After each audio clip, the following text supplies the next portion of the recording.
What's going on? It's your boy, Trey, and welcome to When Can I Talk? So, today we're going to have a stoner story time. Yes, our very first stoner story time. Now, this is the family channel. This is the cleaner channel. So, I'm just going to be smoking, but I won't be showing it. So, if you want to see more smoking, go to my other channel. Okay, so let's go ahead and get this story started. Where I was a traitor. So it all starts when I was growing up, in this church, and this church was cool. It was all great. But I was still young. So I'm 19 years old in this time. And I developed these friends. There's a lot of story times that come with this group of friends, including my own mess ups. So there's a lot to all of this.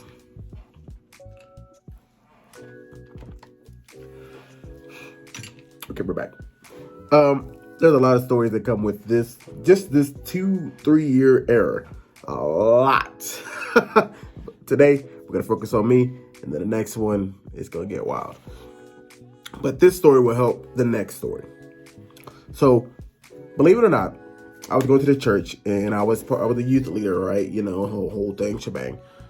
And we had a man, a pastor, okay, who was a millionaire. And I'm not talking about your everyday millionaire, okay? This man had so much land that we had to take a bus to go around the land. And that wasn't even all of it. That was just to take a bus to go on the trail. Like, if you were to try to walk all his land, it is the most land I've ever seen in my life. Most land I've ever seen in my life. So, this is our pastor, and he's cool, he's great. But we're gonna bring in this. There's quite a few friends in here. I'm gonna do my best to try to remember all the names. So the first person that we're gonna bring up in here, this girl's name, we're gonna call her Paige because no reason. I can just remember her name as Paige. So Paige would always talk behind our pastor's back. She's one of the youth leaders too. She would always talk behind our pastor's back. It was like Paige. It was Big Girl. I'm just gonna call her Big Girl because she was extremely overweight. So we had Paige and then Big Girl, and they would always talk, right? And then we had another buddy, and his name was, what would we call him? We're just gonna call him Traitor because he was a traitor. So we got Traitor, Paige, and we got Big Girl. Paige would always talk to Big Girl about how much she didn't like our pastor. And granted, now that things have come out, yes, she shouldn't. I mean, he didn't do anything like molesting or anything like that, but he did some shady things. So I would be on their side today. But anyway, they would always talk about him. So me being the guy that I am, at this time, at this time, guys, I'm gonna tell you straight up. Back in the day, I could be trusted, but listen, if I had something to gain for myself, I was gonna do it, especially if I didn't really like you that much. Now, the backstory on Paige is that I liked Paige. I had a secret crush on Paige, so there was a lot of jealousy going on, and she also liked my friend Traitor, which ended up being a whole fiasco. Oh my God. Anyway, so Paige, I had a secret crush on, but I also didn't like her at this point in the story. Before I had a crush on her. By the time this is happening, I no longer liked her. But, so she would always talk smack, and I liked our pastor. I liked him because he was rich. He was very nice to me. They fed me well. And this is after I had already moved out of my parents' house. So this is the time where, you're going through the struggle bus. You're 19 years old. You're trying to figure it all out. So he was very nice in helping me out. And so I had a good thing for him. He was never mean to me. He never came off as a bad guy. But looks can be deceiving. So after a while, I went to him. I don't know if we really need to get him. We'll just call him Pastor. So I went to Pastor, and I was just like, look, I like you. You cool. You probably one of the best men I've ever met in my life. But Paige over here and Big Girl, they talking slick. Okay? Slick. They talking about your back. They said this. Okay? They say you're not a good pastor. They say your sermons are boring. They say they don't trust you. They say you don't do nothing. You can never be the old pastor that we used to have. You can never be that. And I'm just here to say, look, I'm on your side. I think you're doing a great job. So keep up the good work. I'm just saying, your youth leaders, they don't really mess with you. That was some bullshit that I did. I'm not going to lie.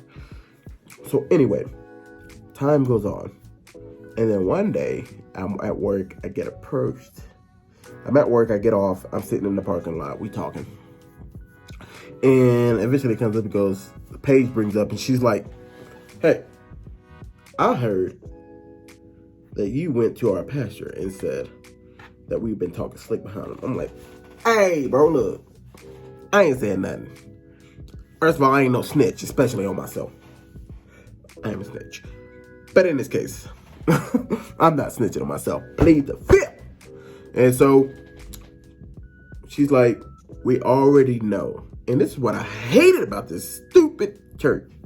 And that's what I still hate about certain people. Right? Back then, so we had our youth leaders, and let me make this quick point. We had our youth leaders, and then we had our leaders above our youth leaders, which were the adults. The ones, who were married with kids, and they were in the church. They actually got paid to work for the church. And so they would always gossip. But they were too afraid. I feel like they were too afraid to come to me. Not Paige. Paige had no problem stepping up to me. Paige always. If she had a problem with me, she'd come right to my face. And they did not go well. Because, stepping up to me, you better come with everything you got. Because I'm about to... If you want to get nasty and dirty, baby, we can do it. And I'm going to get right in the dirt. So, but she had it in her. So she would come for me. And I would tear her down. Anybody who really wanted to come for me, I just ripped them to the ground. But sometimes people did that to me. So, in this case, she was right. She came to me and said, I heard this, and I said no. And then Big Girl was like, no. The adult leader, I'm not going to even give them a name. They're not important. Don't care about them. The adult leader said, you did tell them. Here's the thing. I went to pastor. I never went to the adult leader. Sorry. That was at the Clement nose. Here's the thing. I never went to the adult leader. I never went to the adult leader. So how did they find out? The double crosser got double crossed in a Christian church. Ain't that the thing? Listen, he went to the adult leaders, and the adult leaders went to the...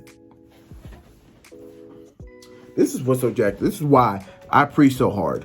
When you're an adult, you are not friends with these fucking kids. You're not. It is so silly to think that these adults, grown-ass adults with 2 kids, went to us younger kids. We were 19, 18. And she went to them. And so Trey's been doing this and saying this about that. I'm like, y'all, if it was today, if that had happened today, I'd walk right up to him and be like, hey, look, first of all, you don't ever bring my name up. Number one, if I didn't come to you and say nothing, you don't go tell him my business. You're supposed to be the adult. But, this is the old me. So the old me just said, all right, you got me. I told Big Girl, okay, you got me. I did it, and I do it again. And I did say this. I said, I did it, and I would do it again. Because y'all are talking smack behind his back. At least I got the gonads to at least go say something to his face. Y'all over here talking behind his back, being on the fence, and I'm at least ride or die. Right or wrong. And what's so crazy about Paige, and this is the story for another time, but this will give you a little bit of it. What's crazy about Paige is Paige eventually had an undying loyalty to this pastor, which will be her undoing. I don't know how her life's going now. I hope it's going great. But at this point in time, this would be her undoing. Paige has to be one of the most jacked up. I'm a very jacked up person. But Paige was in such denial. Now, when it comes to finances, and I'm not going to get too deep. But when it comes to finances, that's me. I still struggle. Financially, I have to be on top of my shit because it does not come easy for me. My mind is just delusional. I get anxiety and then I start thinking about this and that, and I just do stupid shit with my money. So that was my weakness, and it's still a weakness today. Something I have to really work on to make sure I'm always budgeting correctly. Her weakness at this time was self-esteem was to the ground. And my self-esteem was low, man. I'm short. I'm fat. Okay, I don't look the greatest, okay? My hair didn't look as good as it does now. And I still have this ugly hairline. So I wasn't getting no girl, so I understand your self-esteem being low. But hers was so low that she would just flat out lie about the stuff that was going on. And this is the only woman I've ever personally met in my life that struggled with self-pleasure, okay? And Paige struggling with self-pleasure, it was baffling. It was baffling. And the problem is, just like it was with me, and I struggle with self-pleasure too. I'm not using the other word just for the sake of this channel. I struggle with self-pleasure, and I struggle with addiction in that area. So I get it, and I got it.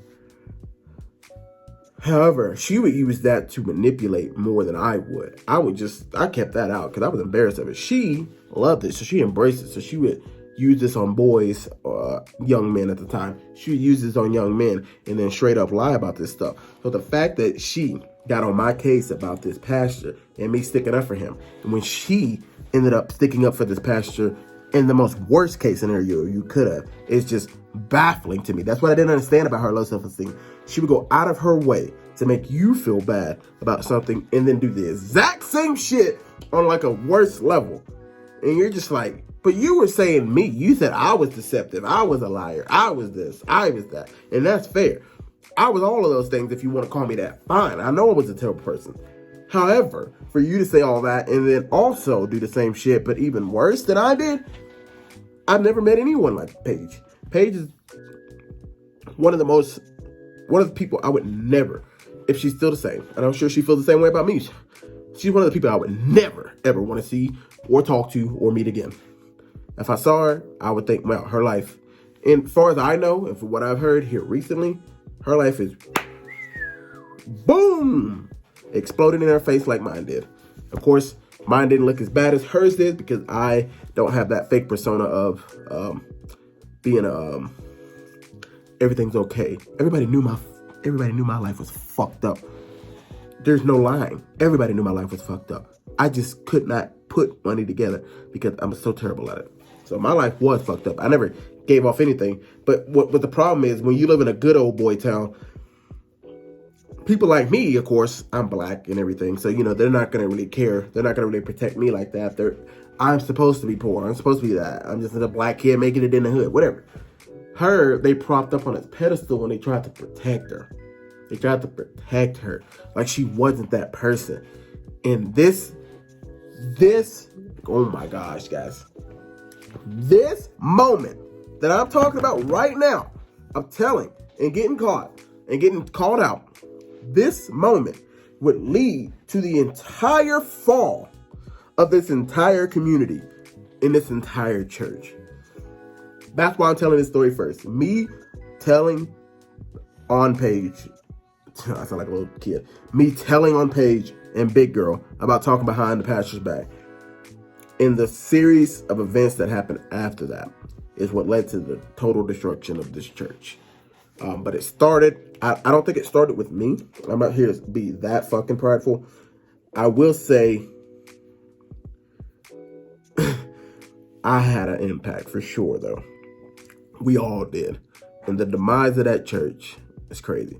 So this is the first episode, the rise and fall of this church. I'm not going to give it a name. We're just going to call it this church.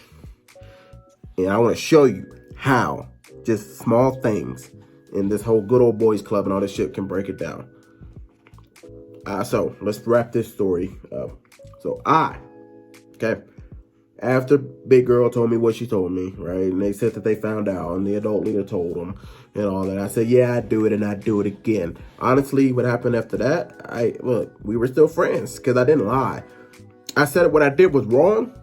I said what I did was wrong. I said I shouldn't have gone behind y'all's back. I do believe it was wrong, but I shouldn't have gone behind y'all's back. And I admitted that at the time. And we were all friends again.